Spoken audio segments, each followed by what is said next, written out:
Buenos días, bienvenidos a Serenity Markets. Les habla Juan Esteve en este viernes 21 de enero del año 2022.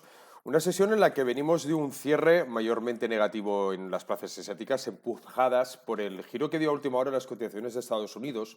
Abrieron en verde, pero a la última hora, media sesión, empezaron a generarse en rojo, primeramente por los malos resultados de varias compañías, entre ellas Netflix, que ahora hablaremos de ella, y la perspectiva de una política monetaria más restrictiva de la Fed, las tensiones de Estados Unidos con Rusia. Tenemos el mercado, la verdad, que bastante complicado. Es cierto que, por una parte, que esa política restrictiva de la Fed sea más acusada de lo que se esperaba. Ya hemos hablado de ella en vídeos anteriores. Ahora la previsión es que empiece a subir la subida de tipos en precio en marzo, dentro de 2 meses. Se hablaba incluso de 4 subidas en lugar de 3.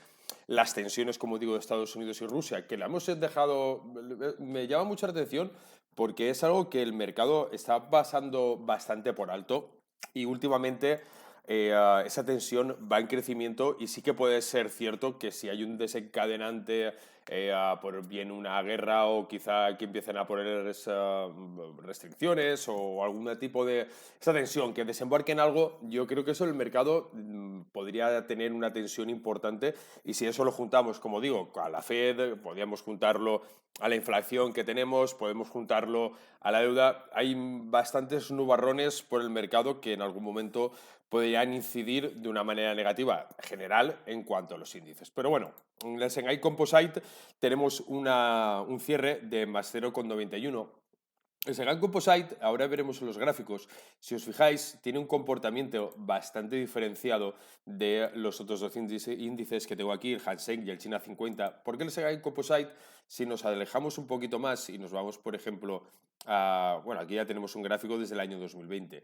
Sí que no podemos hablar de una tendencia alcista, hablaríamos quizá más de una tendencia lateral ligeramente alcista, aunque ahora mismo está por debajo de la media móvil de las 200 sesiones y continúa dentro del canal, pero bastante cercano a poder perderlo.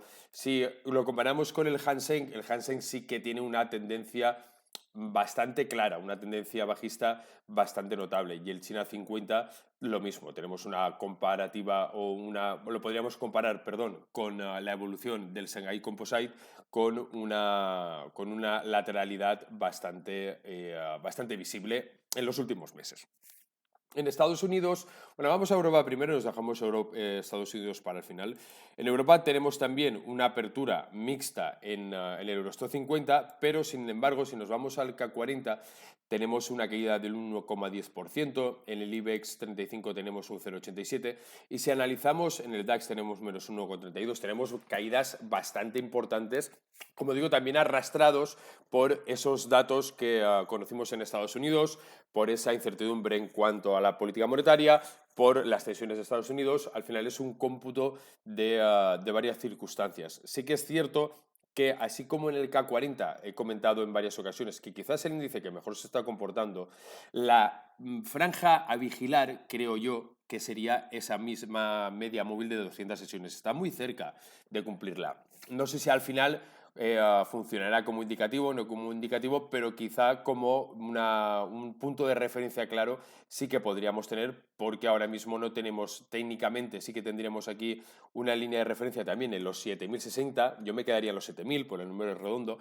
que como veis podría coincidir de una manera bastante cercana con esa media móvil de 200 sesiones si llegara a tocarla y pudiera servir como ese soporte. En el caso del IBEX 35, yo aquí también destacaría quizá esa lateralidad que está teniendo el IBEX 35, que fijaros lo que voy a decir, dentro del mal comportamiento que están teniendo los mercados europeos, el IBEX 35 quizá es el que mejor está aguantando esos envites. Aupado por los bancos, aupado quizá por las recuperaciones que está teniendo el sector turístico. Yo creo que quizá esos serían lo más destacable aquí en el mercado europeo. En Estados Unidos, bueno, como digo, ayer comenzó una sesión, como hablamos en ese mismo informe, en la sesión de ayer, venía con una apertura en los futuros levemente alcistas.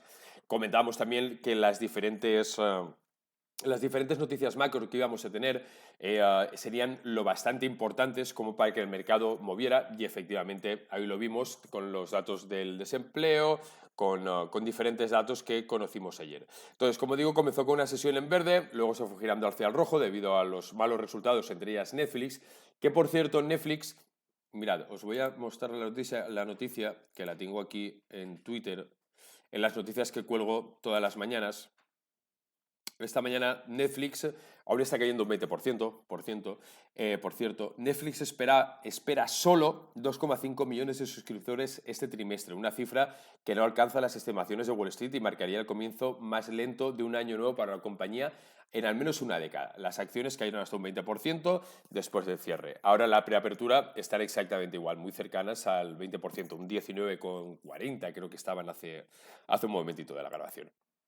Pero todo ese conjunto de malas noticias es lo que está llevando tanto a los índices, lógicamente al Nasdaq, a esos niveles tan bajistas. En el caso del Standard & Poor's, del S&P 500, sí que yo haría una clara referencia a una zona quizá de soporte que podríamos tener, si pudiéramos dibujarla por aquí, nos iríamos a agosto del año 2021, en el entorno de los 4.000, perdón que me he ido aquí un poquito, aquí, en el entorno de los 4.450. Yo creo que esa sería la referencia ahora mismo más clara. Si perdiera esos niveles, técnicamente la referencia más clara que podríamos encontrar quizá estaría por los precios de 4.387 y si ya nos fuéramos más para abajo, pues ya tendríamos una caída muy, muy abultada en los 4.278. Sí que es cierto que si vemos el gráfico a un periodo de tiempo bastante más largo, podríamos irnos a marzo del 2020, cuando empezó esa tendencia alcista. Sí que vemos aquí una corrección importante que no sé si es equiparable, vamos a medirlo con la regla, aquí la tengo, voy a hacerlo así en rápido, un 5,89 y si nos fuéramos aquí, arriba abajo, estaríamos hablando de un 6,96. Estaríamos hablando quizá de la caída más importante que ha tenido durante estos últimos tramos de cotización. Con lo cual, a vigilar las cotizaciones del Standard & Poor's porque podemos tener aquí alguna sorpresa desagradable en algunos casos. En el caso del Dow Jones ocurre exactamente lo mismo. Yo creo que los índices americanos hay que vigilarlos bastante porque fijaros, se lo he dibujado anteriormente, aquí una línea de soporte. Estaremos hablando también de los 34.700. Justamente estamos en ese nivel que ha funcionado también en algunos casos como soporte y si lo perdiéramos estaríamos hablando ya de precios de 34.000. Estaríamos hablando también de caídas importantes, lo mismo que le está ocurriendo al Dow Jones. Si alejamos bastante más la gráfica, vemos como las caídas que está soportando el índice tecnológico también son abultadas y suficientemente importantes como para tenerlas en cuenta. Bueno, nos pasamos a las materias primas. En las materias primas, el petróleo, como veis, hemos tenido también caídas durante la sesión de hoy debido a que las existencias de crudo en Estados Unidos aumentaron inesperadamente. Todavía hay casas de análisis que, como dije en la sesión anterior, ponen el precio del petróleo cerca de los $100.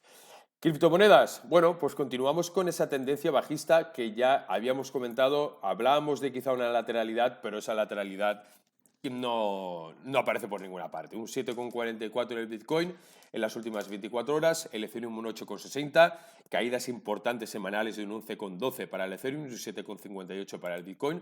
Si nos vamos al gráfico, podemos ver esa tendencia que intenta ser lateral, pero vamos, en toda regla, yo creo que aquí tenemos una tendencia bajista bastante clara. El punto de referencia más cercano que hablábamos ayer, en el caso de Bitcoin, podrían ser los 39.000. Estaríamos más o menos ahí, porque es que luego ya no tenemos una referencia clara hasta los 29.000. O sea, ya tendríamos una caída importante si habláramos de la parte del análisis técnico, la parte de las cotizaciones en gráficos. En la parte del Ethereum, bueno, pues tenemos el mismo panorama que podemos tener en prácticamente todas las criptomonedas. Ayer hablábamos, si recordáis, del nivel de los 3.100, que parecía que lo estaba aguantando. y efectivamente está yéndose al otro nivel que también comenté, que sería en torno de los 2.759 más o menos. Está acercándose precisamente a ese soporte. También considero que es bastante relevante como para tenerlo en cuenta. Y si no, ya nos iríamos prácticamente a niveles de julio del 2021, a niveles de 1.781.